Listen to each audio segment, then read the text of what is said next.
बहुत बहुत आभार आप सभी का। राष्ट्रगान का सम्मान सभी ने दिया यहाँ इंद्रधनुष ऑडिटोरियम पंचकुला में। और आज ये समापन समारोह आप देख रहे हैं, चौथा खेलो इंडिया यूथ गेम्स का समापन समारोह। और एक भव्य अंदाज में तरीके से समापन और उसके बाद सम्मान उन खिलाड़ियों का जिन्होंने पदक जीते हैं। हरियाणा ने एक बार फिर से यहाँ बाजी मारी है अपने ही घर पर। ताऊ देवीलाल स्टेडियम पंचकुला में बहुत सारे इवेंट्स हुए।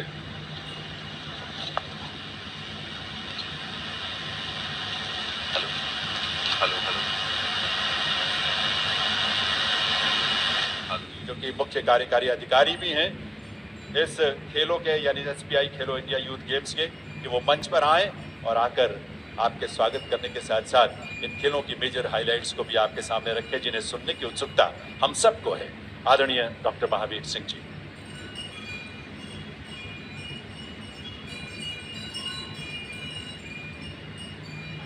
हिंदुस्तान की क्रीड़ा स्थली और ओलंपिक स्टेट के नाम से जाने वाले हरियाणा में आयोजित चौथे खेलो इंडिया यूथ गेम्स के संबंधित आज के इस समापन समारोह में विशेष तौर पर पधारे बंडारू दत्तात्रेय जी, ऑनरेबल गवर्नर हरियाणा, माननीय श्री मनोहर लाल जी, मुख्यमंत्री हरियाणा श्री अनुराग सिंह ठाकुर जी, माननीय union minister of youth affairs and sports, information and broadcasting Shri Nisith Pramanik ji, honourable union minister of state for home affairs, youth affairs and sports Shri Gyanchand Gupta ji, honourable speaker Haryana Vidhan Sabha, Shri Sandeep Singh ji, honourable minister of state sports and youth affairs Haryana, Ratan Lal Kataria ji, honourable member parliament Ambala.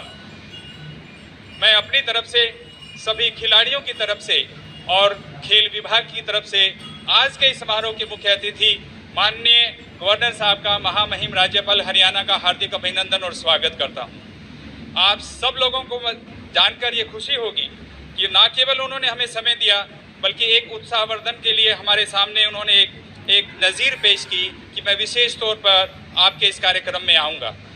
मैं ज़्यादा समय न लेते हुए इस खेलो India youth games 2021 जो किसी वजह से डिले हुआ, उसकी एक छोटी सी संक्षिप्त रिपोर्ट आपके सामने रखना चाहूँगा। देश में प्रतिभाशाली युवा खिलाड़ियों का चयन और उसके बाद उनकी तराशने वाली जो हुनर है उसको 2018 में चालू हुआ। उसके पश्चात दिल्ली से शुरुआत हुई, पुणे में, गुवाहाटी में, और ये चौथा संस्करण पंचकुला में हो रहा है।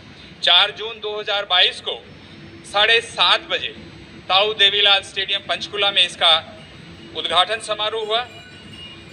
90 मिनट की बहुत ही लंबी कार्रवाई के पश्चात सब लोगों को बांध कर रखने वाली इस कार्यगुजारी में हमारे न केवल खिलाड़ी, न केवल हमारे मेहमान, बल्कि सभी लोग इसमें जुड़े। जय विजय के साथ धाकर जो शुभांकर है उसने अपने आप में एक हौसला अफजाई किया, उत्साहवर्धन किया और पूरे खेल आयोजन के बीच में एक मुख्य आकर्षण बने रहे। इस प्रतियोगिता में 5 स्वदेशी और 20 दूसरे खेलों को मिला के कुल 25 खेलों का आयोजन किया गया, जो अपने आप में एक नंबर को लेके एक बड़ा रिकॉर्ड है। करीब 8,500 खिलाड़ियों, तकनीकी अधिकारियों और स्टाफ द्वारा एक समन्वय और तालमेल के माध्यम से इस प्रतियोगिता के समापन के साथ साथ एक बहुत अच्छे आयोजन के लिए एक बहुत ही सुंदर नज़ीर पेश की गई। इसे न केवल पंचकुला बल्कि पंचकुला से बाहर 4 अन्य शहरों में भी, अम्बाला, चंडीगढ़, दिल्ली एवं शाहबाद में इन खेलों का आयोजन किया गया। इन खेलों में 259 स्वर्ण, 273 रजत और 361 कांस्य पदक मिलाकर कुल 903 पदक यहाँ पर वितरित किए गए। अनेकों खिलाड़ियों ने अपने दमखम और अपने जौहर का प्रदर्शन किया। ये सबसे बड़ा संस्करण इसलिए भी है क्योंकि इससे पहले वाले जितने भी संस्करण थे वो 18 साल से कम उम्र में को 2 अलग अलग कैटेगरीज में किया जाता था। खेलो इंडिया यूथ गेम्स के पहले संस्करण में हरियाणा ने पहला स्थान प्राप्त किया था, लेकिन आज इस चौथे संस्करण में एक बार फिर से इतिहास को दोहराते हुए हरियाणा ने 21 ट्रॉफी, 52 स्वर्ण, 39 रजत, 40 कांस्य पदक जीतकर कुल 137 पदक ओवरऑल चैंपियनशिप हरियाणा ने जीती। इसके साथ साथ प्रतिदिन महाराष्ट्र के साथ हमारा मुकाबला और चुनौती रहती थी। महाराष्ट्र 45 स्वर्ण पदक जीतकर 125 पदक लिए हुए है और दूसरे स्थान पर रहा। कर्नाटक 22 स्वर्ण पदक पाकर इसके साथ साथ उन्होंने केवल 67 पदक जीतकर तीसरा स्थान पर हासिल किया है। हम अपनी तरफ से, विभाग की तरफ से और तमाम खिलाड़ियों की तरफ से ये तीनों जो राज्य आज यहाँ पर प्रदर्शन कर रहे हैं और आज यहाँ पर इनामात भी हासिल करेंगे, उनका हार्दिक अभिनंदन और स्वागत करते हैं। इसके अतिरिक्त पंचकुला में करीब 12 राष्ट्रीय रिकॉर्ड बनाए गए। ये भी अपने आप में एक रिकॉर्ड है, जिसमें 11 हरियाणा के खिलाड़ियों ने रिकॉर्ड बनाए। और सबसे बड़ी बात यह है कि हरियाणा की एम मार्टिना देवी ने अकेले ही 8 राष्ट्रीय रिकॉर्ड बनाए। उनके लिए भी हार्दिक अभिनंदन और स्वागत। 2021 का ये जो यूथ गेम था, इसमें एक नई पहल हमने की कि डिजिटाइज किया गया। सभी खिलाड़ियों को और उनके प्रबंधकों को सारी की सारी सुविधाएं डिजिटल एक ऐप के माध्यम से उपलब्ध करवाई गई। स्पोर्ट्स एक्सपो माननीय मुख्यमंत्री महोदय ने चाहा था कि न केवल हम अपने स्पोर्ट्स का आयोजन कर रहे हैं, उसके साथ साथ सांस्कृतिक गतिविधियों से हम सभी लोगों को बांध के रखें। और स्पोर्ट्स एक्सपो के साथ साथ सांस्कृतिक कार्यक्रम का भी इसमें आयोजन किया गया, जो अपने आप में बहुत ही अनूठे तरीके से आकर्षण का केंद्र रहे। 2 दिवसीय एंटी डोपिंग अवेयरनेस वर्कशाप के करीब इसके अलावा 200 अधिकारी और टेक्निकल ऑफिसर्स हमारे साई के उपलब्ध रहे। इन सब बातों के माध्यम से एक बात समझ में आती है कि एक समन्वय, तालमेल और आपस में किस तरह से आपसदारी के माध्यम से इस तरह के आयोजन किए जाते हैं। अपने आप में एक बहुत बड़ा आयोजन, हरियाणा के गठन के बाद इतना बड़ा खेल आयोजन शायद पहली बार हो रहा है। ये सब इंफ्रास्ट्रक्चर तैयार करने के लिए भारत सरकार ने भी जी भरकर हमारी मदद की और इस प्रतियोगिता में पदक जीतने वाले प्रदेश के खिलाड़ियों को स्वर्ण पदक के लिए माननीय मुख्यमंत्री महोदय ने 50,000 रुपये, रजत पदक प्राप्त करने वालों को 30,000 रुपये और कांस्य पदक पाने वाले तमाम हरियाणा के उन खिलाड़ियों को 20,000 रुपये का नगद इनाम दिया जाएगा।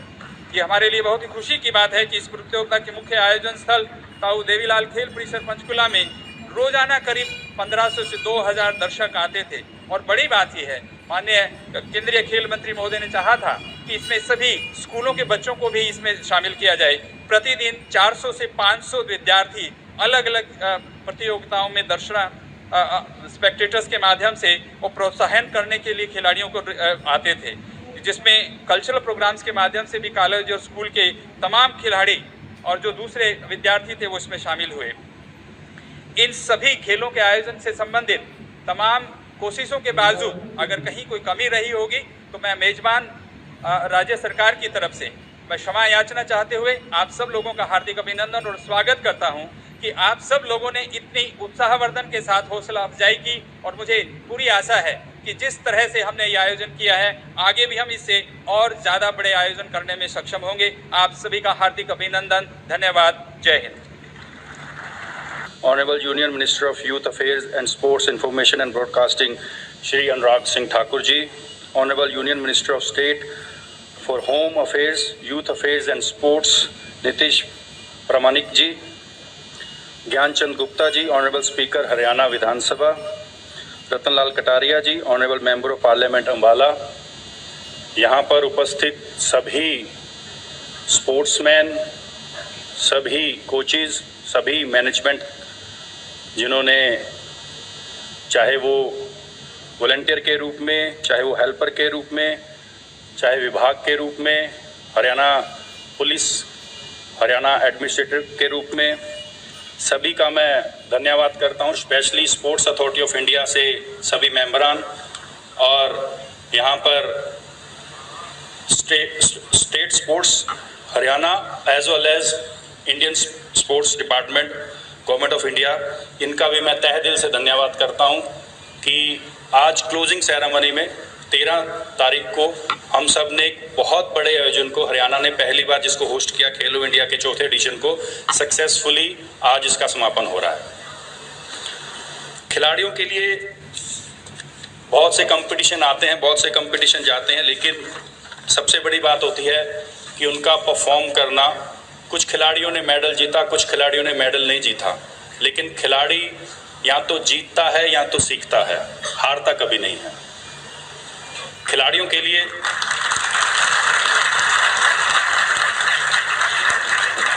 अभी हमारे महावीर जी एसीएस स्पोर्ट्स, उन्होंने सारी डिटेल दी खिलाड़ियों की, हरियाणा की ओवरऑल, लेकिन मैं चाहता हूं कि हरियाणा महाराष्ट्र, कर्नाटका, यूपी, राजस्थान, पंजाब, मणिपुर, मिजोरम, असम, बहुत से स्टेट ऐसे हैं जिन्होंने बहुत अच्छा परफॉर्म किया, लेकिन कुछ ऐसे स्टेट भी हैं जिनके मेडल टैली में बहुत कम थे। जब खिलाड़ी परफॉर्म करता है, पार्टिसिपेट करता है, जो जीतता है उसको पता है कि क्या उसके प्लस पॉइंट थे, क्या उसकी मास्टरी थी, कौन से स्ट्रोक उसके अच्छे थे।